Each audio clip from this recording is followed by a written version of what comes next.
right, good evening. Welcome to Ubuntu channel. It's a new month and we are excited as we are following the updates of what is going on in the Africa Cup of Nations taking place in the Ivory Coast. And we are live again. As always on Friday, we bring you a program called Ubuntu Sports and we'll be giving you updates of what is happening in terms of Africa Cup of Nations. We know that now we are in the quarterfinals and the first game is ongoing between Nigeria and Angola. And to join me on set is our resident analyst, Lameck. Lameck, good evening. Welcome to Ubuntu Sports. Good evening, Reuben. It's a beautiful Friday, and we're enjoying the AFCON. Greetings to everybody watching, and let's wait and see what the quarterfinals have for us so far. Great. You've seen some good goals, good games. How has been the AFCON for you? And now we are talking about the quarterfinals. You know, the AFCON has, I think, for me, I think it's one of the best AFCONs we've had in the last maybe like 15, 20 years. I think it just proved that, we are now creating a balance among national teams in Africa. Gone are the days where there was total dominance from the North Africans. I think we're at a point where we're seeing teams even from the southern region, from teams that are back in the day were less fancied to go further in the tournament. We are seeing them going further, and then I think it's been a beautiful tournament so far with shocking results, and it has kept us on the edge of our seats because it's difficult to predict each match.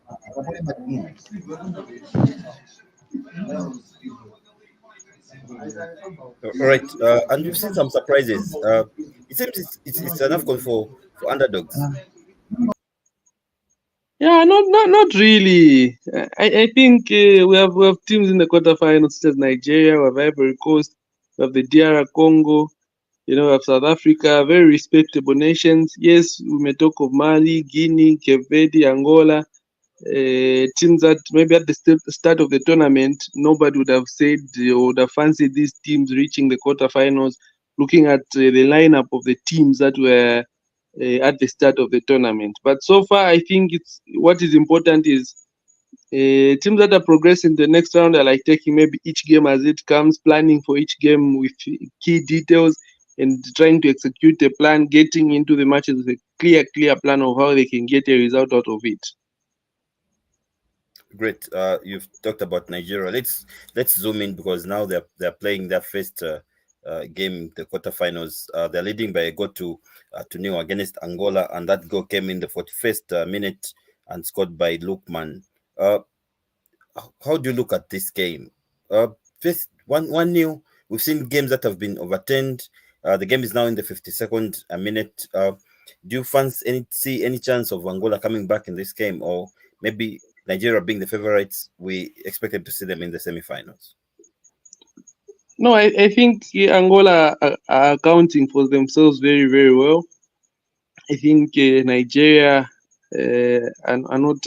I would say Nigeria don't really want to play and dominate the game. I think Nigeria are trying to just sit back. I think absorb the pressure and then play on the counter because they know they have the pace, they have the quality going forward. But again, I love the tactical approach from the Nigeria coach because he's realized that defensively, Nigeria are not the best at the tournament. And if they wanted to play an open game, I think Nigeria would have maybe conceded a goal or two. So, starting from the group stages, I saw him playing with three center backs, trying to play with a flat back five and trying to play using transition. It's been working so far. Can Angola come back into the game? I think Angola have to play more central. They are trying to play more on the wings. If they come and start playing more centrally, I think they have a big chance of maybe getting something out of the game. And again, it's about being cautious from the Angolan part. Yes, they're down 1-0. They should keep it at that, not concede another goal so that they go down 2-0, because 2-0 will be like really, really difficult to come out of it. But if they try to maybe play more centrally, they can either get a penalty or get a free kick, maybe in a dangerous area, and try to like In tough games like this one, you may not have to wait for an open chance. You wait for maybe a half chance and hope that some of the players on the field can actually turn that half chance into a goal. Great. Angola were in Group D, and there was the group that the team that topped the Group D, with the likes of Burkina Faso, Mauritania, and Algeria finishing in the bottom of the group. Is this the surprising team of the tournament for you? Uh, yeah, I think at the start of the tournament, uh, I didn't give Angola that big of a chance of reaching the quarterfinals. I think they've surpassed expectations. But what is most important is from the start of the tournament, they played as a team. Yes, at some point they had lost a match and it looked odd dim for them, but they've played as a team. They've played for each other, and if you see even the game against Nigeria, they're trying to I think play more. They're trying to dominate the game, but I think it has been a brilliant team effort from the Angolans. Let's hope maybe they can get something out of the Nigeria game. Right. Let's look at the second game for today in terms of semifinals. We see one of our neighbors in DRC Congo taking on Guinea. Remember where Congo is coming from. They drew all the games in the group stage, and now they're in the semifinals and eliminated Egypt in the round of 16 on penalties. How do you see this second quarterfinal match? I think it's a tricky match both for DR Congo and Guinea. DR Congo go into this match as clear favorites. I think they're spoiled for choice. They have a lot of talent on the bench and in the starting 11. I think Coach Sebastian just has to, I think, work on the relationships of his forward players. They have the talent, but I think it's about the relationship. I think it's about the chemistry and trying to see how best they can get something out of that game. Yes, they haven't won a match at the tournament days. They won like during regulation time. They haven't won a match. Their only win came against Egypt via penalties, which they faced a lot of criticism. But I think that Angola team has a lot of balance. If you look at their midfield, they have quality in their midfield. If you look at their front line, if you look at their defense, Chance Mbemba has been, I think at some point it looked like he was like really vocal. He was like pushing the team more. Sometimes when I felt maybe he was overdoing certain stuff, but he has been the leader in the team. Again, if you come to players such as Cedric Bakambu, yes, he's been misfiring at the tournament, but I think they have the talent because if you look at the Egypt game, even when all odds were against them, they still managed to crawl out of whatever situation they were in and managed to get a result in that game. So if they can go against Guinea again, play cautious and try to get something out of the game, I think they can end up winning and reaching the semifinals. Right now, I think right now the approach would be don't play too open. Try to use your strength, which I think the DR Congo strength right now. I think they have very good wingers in their forward line. I think the balance between the midfield and the strikers, it may not be so perfect, but I think with a little, I don't know what the coach might have done in the days that he had the team off, in as well they were getting ready for the match. But if I think he mixes, creates a good balance between the players, then it may be an outright Congo win. But for Guinea again, they haven't gotten to this stage by mistake. They deserve to be in this stage because they beat Equatorial Guinea, who almost eliminated the hosts Ivory Coast after that 4-0 bashing. So it's a huge statement that they've come into the quarterfinals. I think again they know that they're playing a DR Congo team that is touched for talent.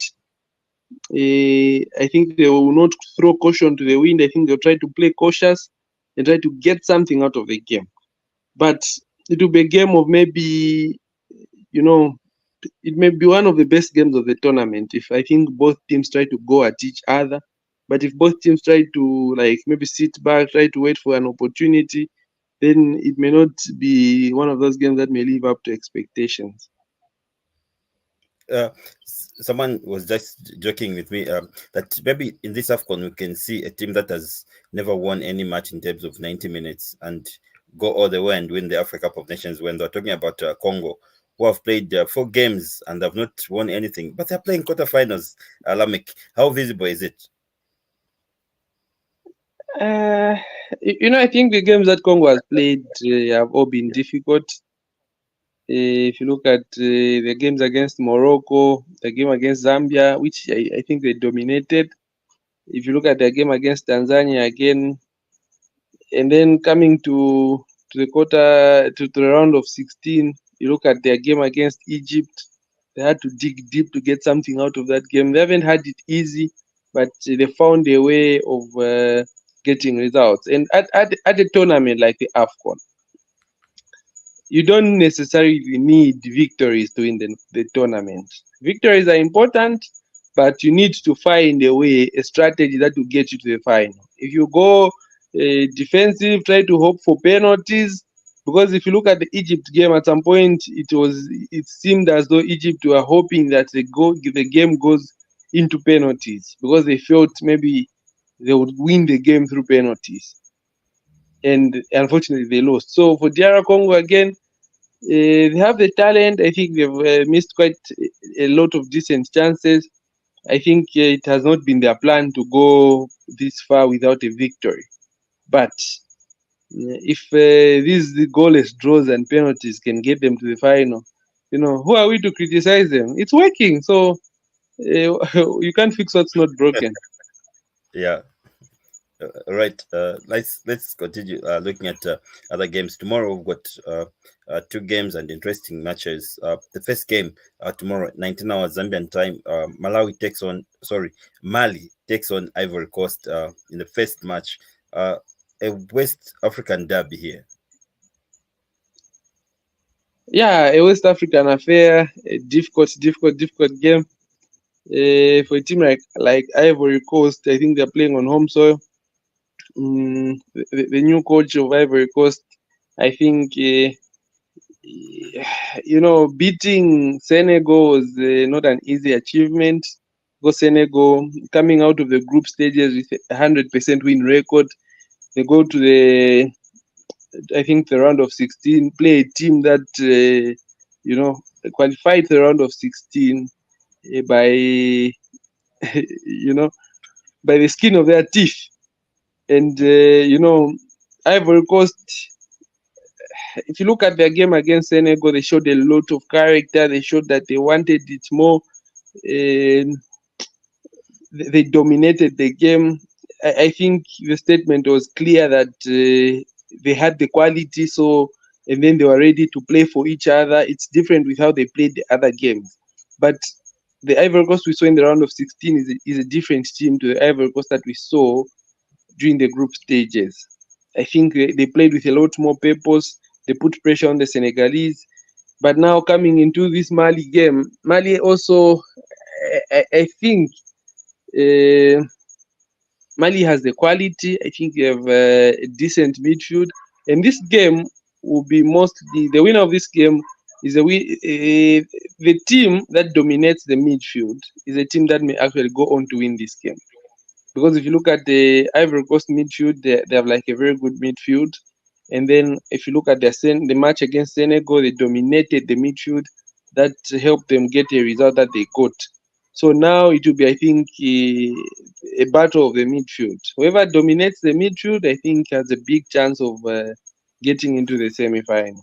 Depending Mali or Ivory Coast, any of the two, whoever dominates the midfield can actually get a result. When you look at Ivory Coast, yes, they won the first game when the tournament started, but they're not as impressive as we know the Ivory Coast. But now they look like a team that can go all the way and win this tournament. Do you think they're now growing in confidence as they are progressing in this tournament?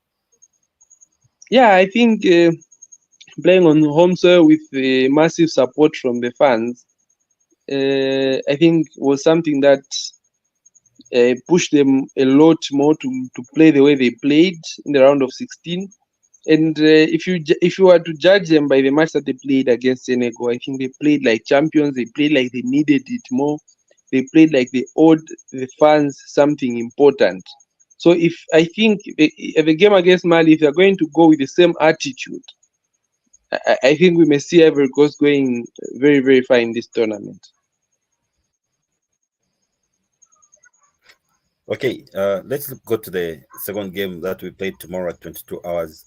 It's Cape Verde and South Africa. South Africa, wow, one of the teams that for me it's surprising. I never thought I would go this far, but here they are, beating the likes of Morocco with all the stars that they have, and convincingly by 2 goals to 0. And Cape Verde, one of now the favorites, though the team looks the team looks so formidable, and they topped the group, and here they are. They're also in the quarterfinals. For me, one of the teams that are favorite to win this tournament is Cape Verde versus South Africa.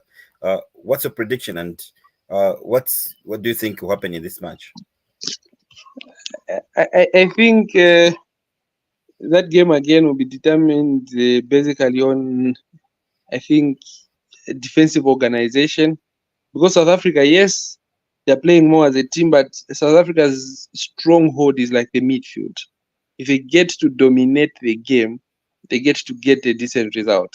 That is evidenced by the game against Morocco. I think they found a way to beat that Morocco midfield. That helped them get that result that they got. And if you look at the game that they played against Namibia, again, they dominated the midfield and they managed to get a result out of that game.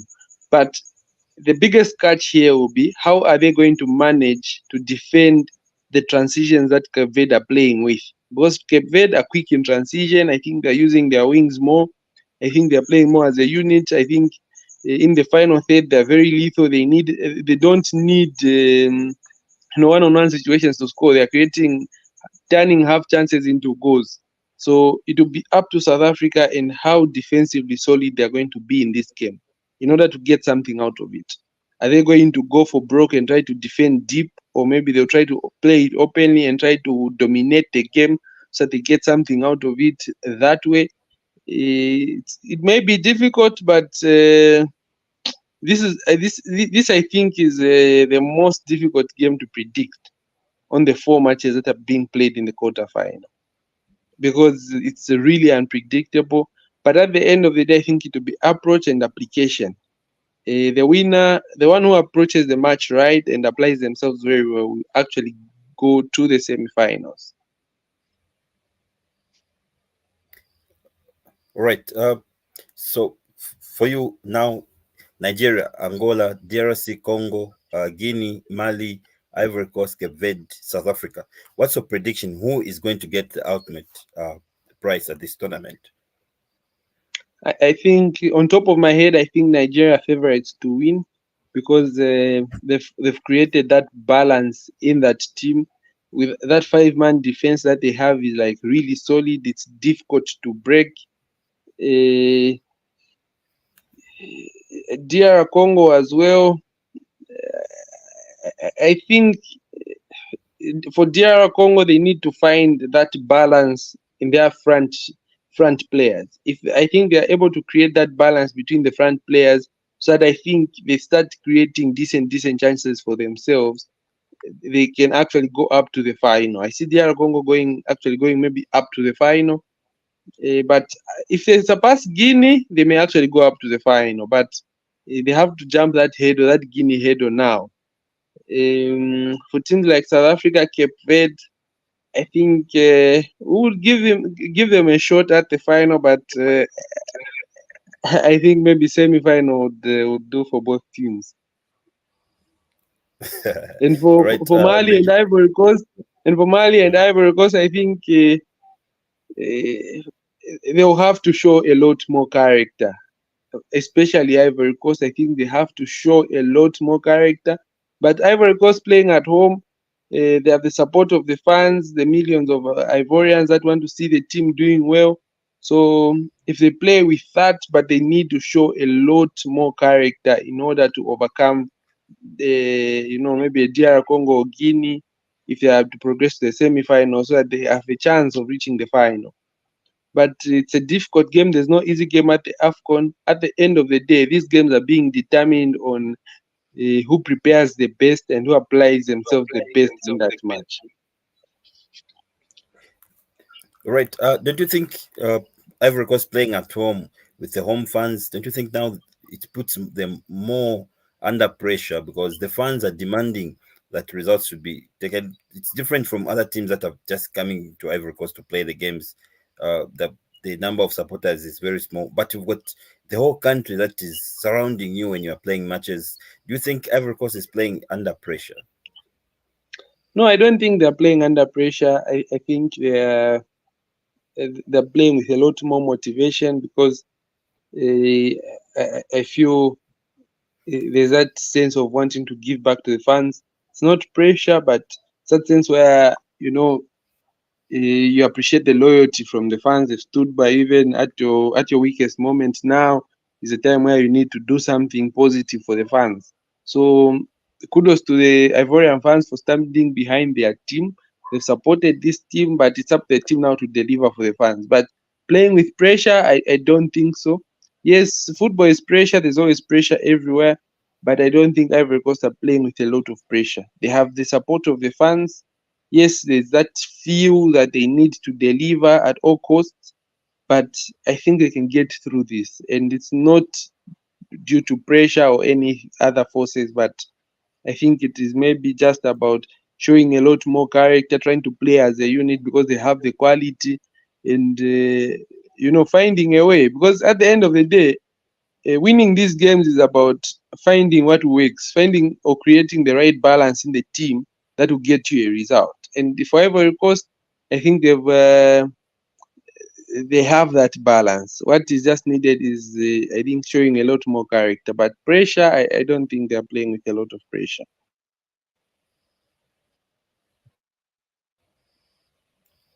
Right. We're coming to an end. Want to get your summary of all the tournament and uh, ultimately what you have to say concerning the Ivory Coast Africa of Nations tournament. I think it's been an amazing tournament. We've gotten to see the massive talent that Africa has at their disposal. Uh, I think we've seen also how teams I think, have strengthened. We're not seeing those humiliating score lines at the tournament. That gives us a sign that we're headed in the right direction. And for me, I think with a tournament like this one, it gives us a clear picture that African football is headed for greatness. If you look at the games, the quality of the games, the end-to-end action, the euphoria, I think the tactics and everything put together in that AFCON, I think we're headed for greatness. And if you look at even at the before the tournament came into place, the qualifiers, if you look at how the teams are performing in the qualifiers, you would see that the teams are a lot more hungry, and the teams that have qualified, it wasn't an easy one for any of the teams. Even Ivory Coast, who were automatically qualified, but also played in the qualifiers, as they couldn't just stay home. You would see from, I think, from how they played and everything that it was setting the mood right for the tournament. But at the end of the day, what is more important is seeing African football develop. And the big sign is what the AFCON is giving us. And it gives us hope that future AFCONs that are coming, you know, I think the games will be a lot more exciting. We can only go higher from where we are today. We're not going backwards. Yes, Morocco did what they did, but when they came to the AFCON, they were humbled. That means that, it's time for business now. So let's wait and see the coming few years, but I think it's exciting to see where African football is going. Right. Thank you very much, Lameck, for coming through. For me, I've enjoyed a lot of goals in this tournament, and the games are unpredictable. They're going either way. There is no underdog. There is no big team now, and everyone is enjoying the tournament. Though we've seen the high temperatures and what the effect it had on the players. I think so far so good. The tournament has delivered, and we've seen at least a good number of supporters coming through for matches in the past.